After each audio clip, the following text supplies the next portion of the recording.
we can complete your unit number 5 within 6 to 7 days. And the unit number 5 is also having a tutorial. So every unit you are having a tutorial. So you can expect questions in your final exam. That is in unit number 4, you can expect tutorial from RMS delay spread, that is power delay profile. You have to calculate all sort of things. And unit number 2, you are also having a problem. Unit number 1, you are having a problem. Unit number 3, okay, fading. Oh, correct. Unit number 4, I think you can't expect any problem from unit number 4, as it is the topic is a theory and some part is a derivation part. So probably you can't expect problems from unit number 4. So you have an analytical type of question you can expect from unit number 1, 2, 3, and 5. Okay. So we can quickly discuss what we have seen in this so far in the all the units. So unit number 1, it gives a fundamental idea about what is cellular mobile communication, what are the different technologies that is been there, and what are the technologies that improve the coverage area, and some terminologies related to sensor network. And last one is traffic engineering, how you can able to predict the number of users, how you can able to allocate the call. So these events are discussed in unit number 1, basics of cellular communication. Unit number 2, we have discussed something about propagation model, especially two-ray model, free space model. In addition to that, indoor propagation model, outdoor propagation model. Then, then we have discussed about some models like scattering model, diffraction model, reflection model. So these models we have discussed in unit number 2. That is, there are models associated with the channels. Okay, we have discussed. And unit number 3, we have discussed is exclusively we have just focused on a one type of uh, fading, that is called small scale fading. So we have discussed small scale fading. We have discussed what is the reasons for small scale fading, and we have elaborately discussed on one thing called multipath fading. Okay, on unit number 3. Unit number 4. Oh, correct. So unit number 4, we have discussed about two techniques. One is equalization technique, other one is diversity technique. So he has broadly seen different categories of equalization and different varieties of diversity techniques. And I ask you to people to submit uh, 3 equalization algorithm. Correct, LMS algorithm, zero mean square algorithm, Riccosili's mean square algorithm. So I hope you might have submitted as assignment in the Google Classroom. I have not yet verified because I am engaged in FDP. Probably I will verify on Wednesday. Oh, correct. And kindly submit it before Wednesday. Okay, because I am going to grant mark for that. So the assignment is, so I think 5 to 10 mark is there for assignment. I think you know the procedure for internal. Okay. So better try to submit this one. And today we are moving to unit number 4. This last one, 5th unit. So unit number 5 mainly deals with 2 different categories of access techniques. One is multiple access techniques. Other one is basic access techniques, that your Aloha mechanisms are packet radio access mechanism. So basically, you are dealing with 3 different access techniques. So let me do one thing. Let me have a presentation on that. Okay. Kindly verify whether you are. Okay, let me. Yeah, whether the screen is visible. Paint. Hello. Please kindly verify it. Hello. Whether the screen is visible. Yes, Okay. sir. Thank you. Now today Yes, sir. just basically 3. I'm just going to give a intro. Correct. So intro on multiple access technique that is being used in your mobile communication. So the first kind of multiple access technique is called. Let me add this one. That is FPM. That is. I think you might have studied this one in your earlier classes, probably in the IDC. I think so.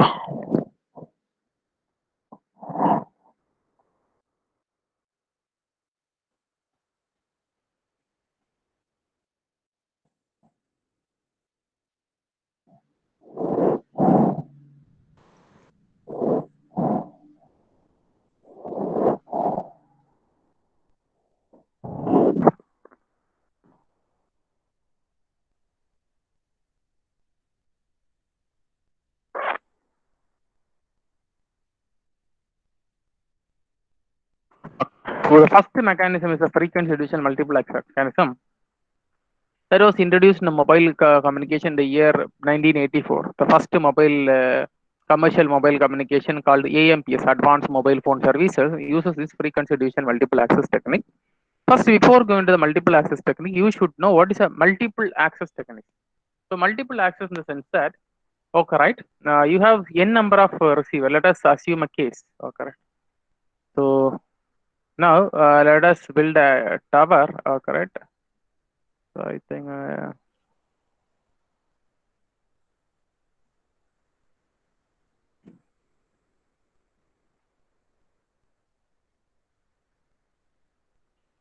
So you have antenna tower, antenna.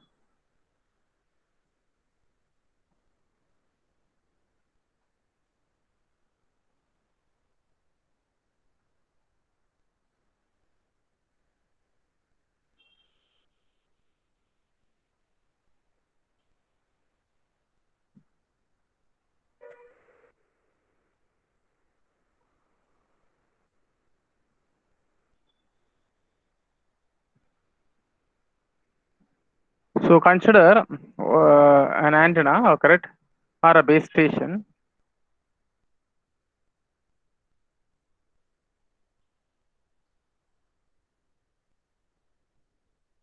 Correct. Now there are people who is in the coverage area. Let us assume these are the users.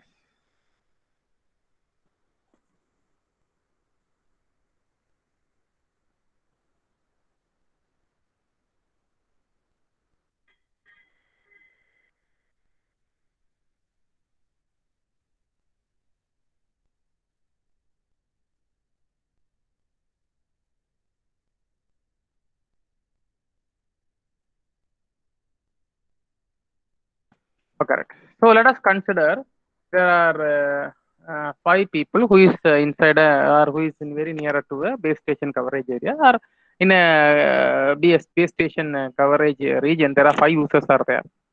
So multiple access technique in the sense that there are number of these five users try to access your cell phone communication. So this cell phone communication, that is the bandwidth. Okay, the bandwidth should be shared, or it should be equally shared among the group of people. So the when multiple users try to access your bandwidth, okay, right? The cell phone uh,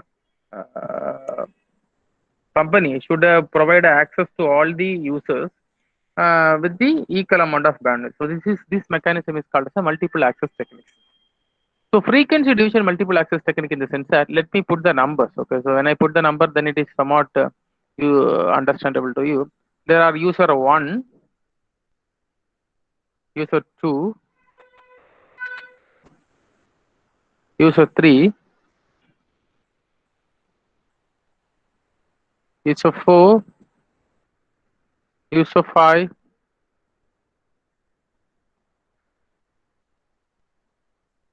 user six.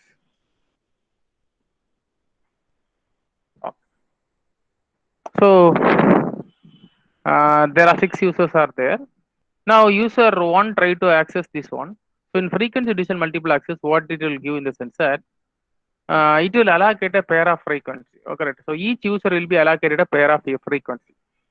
That is user one will allocate a frequency of 960 megahertz and 900 megahertz. Correct.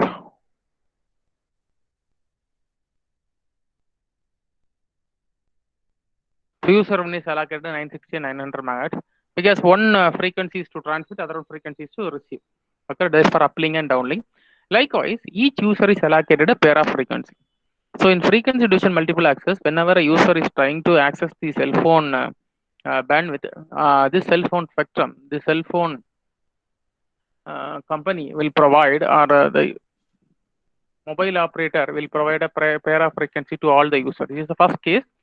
This was the first multiple access technique that was introduced in the year implemented in the year 1984 in the AMPS, Advanced Mobile Phone Service, that is introduced in North America, especially in US and Canada. So in this kind of multiple access technique, whatever the users who try to access the cell phone, the cell phone operator will provide a area frequency for them to communicate. So this is a very good mechanism. Thereby, each individual user will operate in different frequency. Now, there are two limitations of this mechanism. Mechanism number one is that limitations. The number one is that uh, when when more number of users, correct, are there in a particular area, correct. Uh, you can't be able to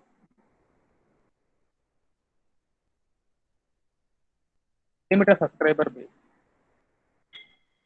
You can't be able to accommodate more number of users because, as you know, that in communication or in cellular networking, bandwidth is a very scarce resource. Reason is that you have to preserve bandwidth. So you can't be able to give access to so much number of users. This is the biggest limitations of this frequency division multiple access. Now, second limitation of multiple access, frequency division multiple access limitation is that suppose I am giving a user number 1 960 megahertz to 900 megahertz for his communication, but he is not communicating. So what is the problem with the FDMA is that if the user is not using the particular band of frequency, it will not be reused by another free user. Okay, because in frequency multiple access, one user is giving a pair of frequency. So until throughout his validity in the sense of lifetime in the base station, he will have the same set of frequency. So when this guy is moving from the same base station to other base station, a new set of frequency will be given. So suppose he is in the coverage area, he is not using or he is not making a call, or he is not sending any information in his mobile phone. This pair of frequency get wasted in the sense that even though the user is not using. So these are the main limitations of frequency division multiple access. Limitation number one is that as more number of user is being it is very hard to accommodate more number of user because it is very difficult to allocate a pair of frequency to each user. Second is that if the pair of frequencies remain unused by the particular user, okay, right, the utility of the spectrum is very low. Okay, right. So these are the main drawback of one thing called frequency division multiple access. So after that, they have moved in the year 1994 or 1990. They have moved from FDMA to another mechanism called TDMA. Yeah. So TDMA, here the beauty is that each frequency has a time slot. Suppose you have a 10 set of frequency. Let us assume you have a 10 set of frequency. 960 megahertz, 950 megahertz, okay, 900 megahertz, 925 megahertz, okay, 945 megahertz. Now let us consider this 5 uplink frequency band. There are 5 uplink frequency bands are there. In previous case, if you have 5 uplink frequency band is there, the 5 band is used only by 5 users. So what is the limitations of the FDMA? When the frequency is unoccupied, okay, right? When the frequency is being unused by the user, the wastage of resource. Second is that you can't able to accommodate more number of users. Only limited number of subscriber base you can able to maintain, as it is very difficult to provide a separate band of frequency to each user. So this is the drawback they have encountered in the first generation phone, that is AMPS, Advanced Mobile Phone Service. So later in the year between 1992 and 1994, they started introducing one thing called time division multiplexer. In time division multiplexer, if you are having, okay, right, if you are having a frequency, okay, the single frequency will be shared by many users based upon the time slot. Let us assume the time slot, okay, right, for each user, the time slot is they have 130 time slot. Let us assume, okay, right. So how many number of user we can able to accommodate? 130 into how many number of frequency uplink frequency? 1, 2, 3, 4, 5. So 5 into 130, it is what? 650. You can able to look at here tremendous improvement in subscriber base. So second kind of mechanism in time division multiple access, each frequency is being shared by n number of users, so correct, n number of users based upon the time slot. For example, in this case, I had given 130 time slots, so correct. Now each time slot have some particular duration is there. So one particular duration only you can able to communicate. So in this case, uplink frequency is 5 set of frequencies there, and each set of frequency have a 130 slave. So how many number of users you can able to simultaneously provide connection? You can able to provide 650 users. I am saying an example. Okay, right. So here the spectrum is very large. If you have a more number of frequency, you can able to, and more number of time slot, we can able to accommodate more number of. For your information, this time division multiple access is still now we are using in our mobile phone communication. That's why whenever you are making a call, what it will say? Okay, all the channels are busy. Okay, right? That is, it means all the time slots are being occupied. Okay, right? And you can't expect the same message in the morning hours. Morning hours, when you make a call, automatically your call will be connected because all the time slots are not occupied. But there are peak hours are there. What is peak hour? 4 to 7 p.m. Okay, in 4 to 7 p.m., all the time slot will be occupied all the by more users. So it is very difficult to get the call. So it is one beauty of the time division multiple access is that in time division multiple access, okay, you can able to accommodate large number of users. Suppose if one particular time slot is not by one user, it will be reused by another user. So the limitations of FTMA has overcome by a time division multiple access. In time division multiple access mechanism, the existing frequency division multiple access, each user is allocated a pair of frequency. Here, the frequency is being divided into time slots. Okay, and thereby you can able to accommodate more number of users when compared to your FTMA. So the FTMA mechanism is still now implemented in your GSM phones, in your 3G phones and 4G phones. We are using this TDM, time division multiple access. But there are limitations in TDMA and FTMA. What are the limitations? Is that number one is that it have only a predefined number of user base. In this case, how many user you can able to support? 650. Now in a particular area, now the user base has been grown from 650 user to 2500. You can't able to do anything. Okay, you can able to accommodate. Only thing you can able to do is you can implement one thing called micro cell concept. When you implement a micro cell, what is another drawback? You will have a frequent handoff will happen. So that is another burden to what? MSC. MSC are your base station. So this is the one reason. Reason number two with the FTMA and TTM, you don't have any secure mechanism. There's a possibility of interference, or your message get be jammed, or your message privacy can be stolen by any unauthorized user. Okay, this is the problem with your TDM and FTM. So they introduce one kind of mechanism called CDMA, Code Division Multiple Access Mechanism. Code Division Multiple Access Mechanism works on the principle called spread spectrum technique. Okay, as you know that in spread spectrum technique, what is the beauty of the spread spectrum technique? This spread spectrum technique, along with your message and your carrier, a code word is that is your narrowband signal is spreaded using a code word, PN sequence code word, and it is a wide band. So now your message information is below your noise information. So when anybody try to access that message, you can't able to find it because its power level is less than the noise level. So that is the beauty of this one. Then if you want to despread the signal, you require the same code word at the receiver side. So this CDMA phones has been introduced in the starting of this millennium, 2000. But the problem of the CDMA is that the self-jamming is the biggest problem of the CDMA. In most of your data card, till now it uses CDMA. Okay. CDMA, where your CDMA is used? CDMA is used in most of your data card. That is, you have a dongle is there, cell phone dongle, they are using this CDMA. Okay. So CDMA is another technique that is being replaced by replaced to FDMA and TDMA. Now we should discuss the advantage and limitation of the CDMA. Advantage of the CDMA is that CDMA it can able to support n number of user. So the user base is infinite. Correct. So the question arises in the mind, sir, how it is infinite? Because here number of user depends upon number of code word. If you have a higher key size, let us assume if your key size is 128 bits, let us assume. So 2 power 128, it runs into millions. Okay, right, and trillions. Okay, so based upon the key size, you can able to, that is a single frequency can be shared by multiple of user. That is, each user should have what, a separate code word to unlock the signal or despread the signal. So what they come to conclusion is that CDMA can able to accommodate more number of user. Practically, theoretically speaking, infinite number of user it can able to support.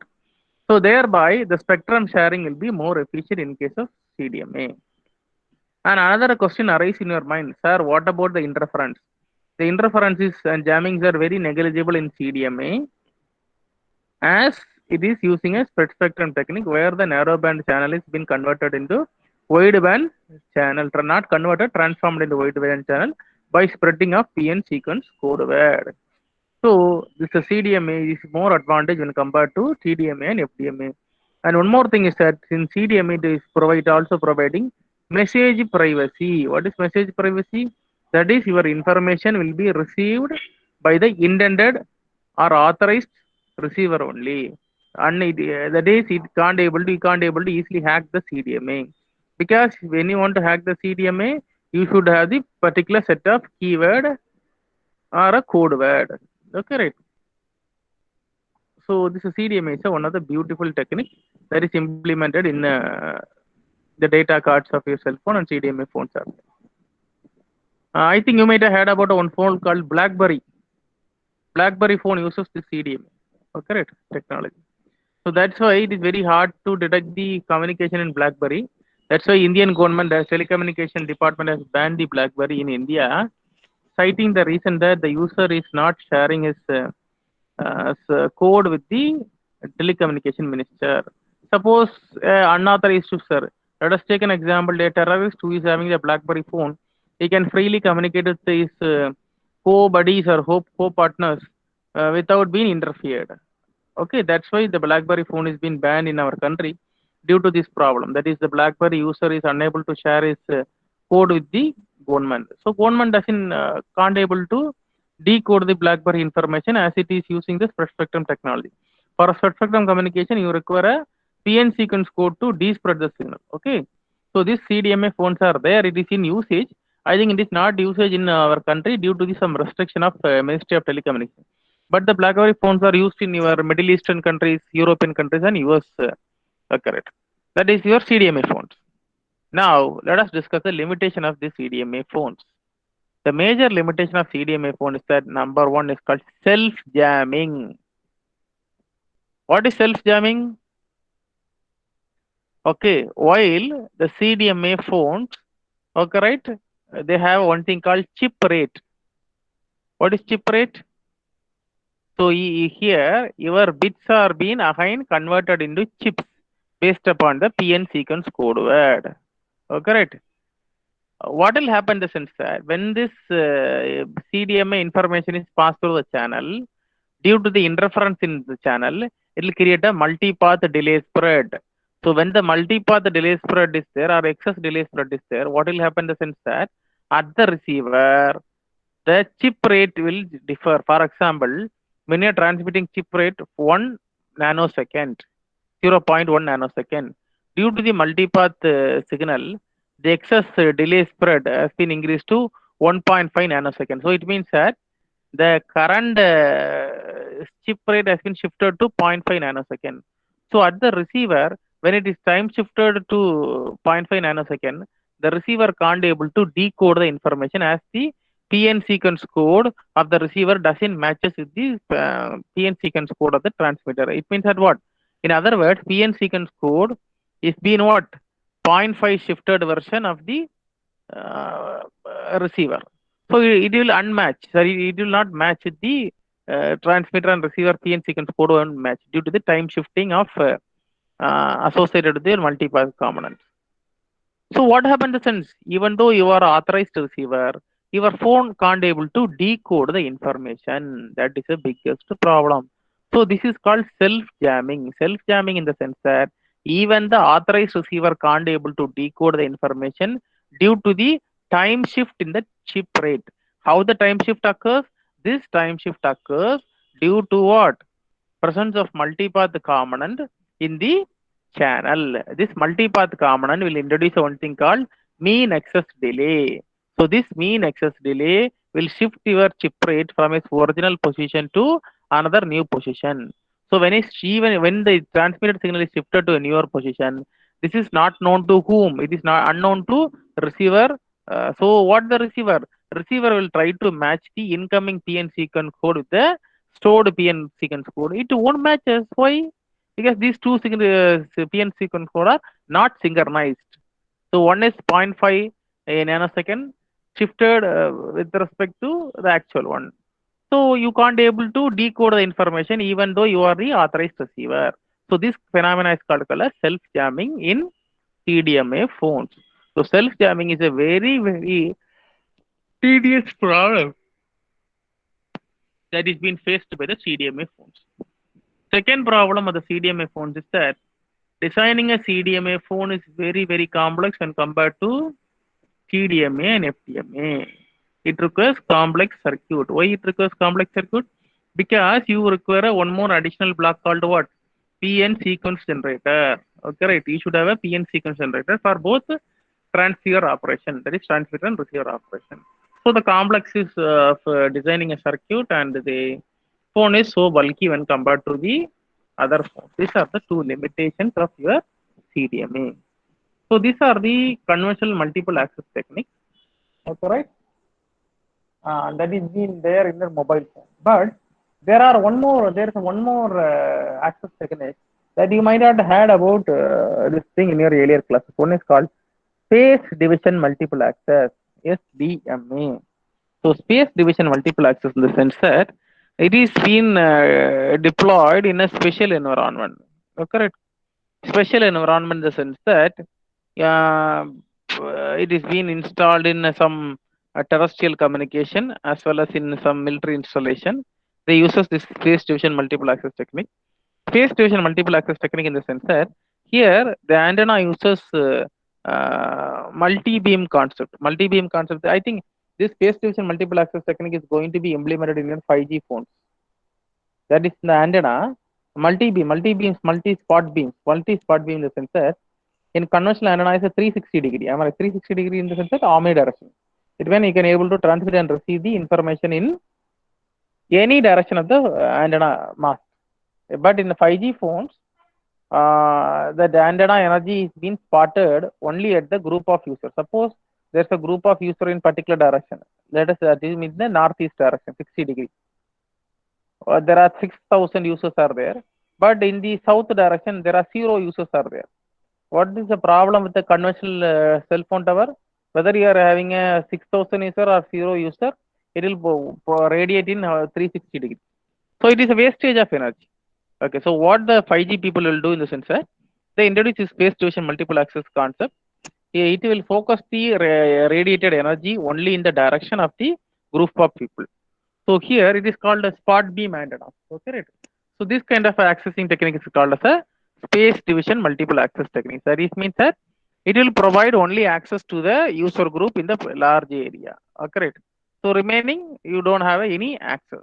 Thereby you can able to have a better connectivity and seamless connectivity in the urban area or in a group of users, higher density with them. Okay, so this kind of a mechanism is there. So it is a space division multiple access. So these are the 4 multiple access techniques that is we are going to elaborately discuss in unit number 5. And there are 2 more topics are there. One is Aloha, other one is slotted Aloha. Okay, this topic you might have discussed. I am not sure about that. You might have discussed this topic in computer network. Okay, right. So have you heard about one thing called CSMA or carrier sense multiple access? Pollution avoidance, pollution reduction. So CSMA, forefather of CSMA, CA and CD is Aloha. Okay, right. So here we are going to discuss about Aloha protocols and CSMA or CA protocols. So these are called packet radio access mechanism protocols. Okay. So these are the multiple access technique we are going to discuss in unit number 5. So today I had given let us quickly summarize what we have discussed in today's class. Today we have discussed something about multiple access technique. of different category. One is time division multiple access, frequency division multiple access, code division multiple access, phase division multiple access, and we are also touch upon something called CSMA bar CACD and ALOVA. Okay. So from next class onward, we can elaborately discuss each access technique and we can discuss problem of each access technique. So from tomorrow onwards, I'm going to take FDMA advantage, limitation, and problem. From day after tomorrow, TDMA advantage, working mechanism, its advantage, limitation, and problem. Likewise, each access technique we are going to discuss its working mechanism, its limitation, and the problem associated with that mechanism. Okay. So I require 6 to 7 hours to complete your unit number 5. Okay, right.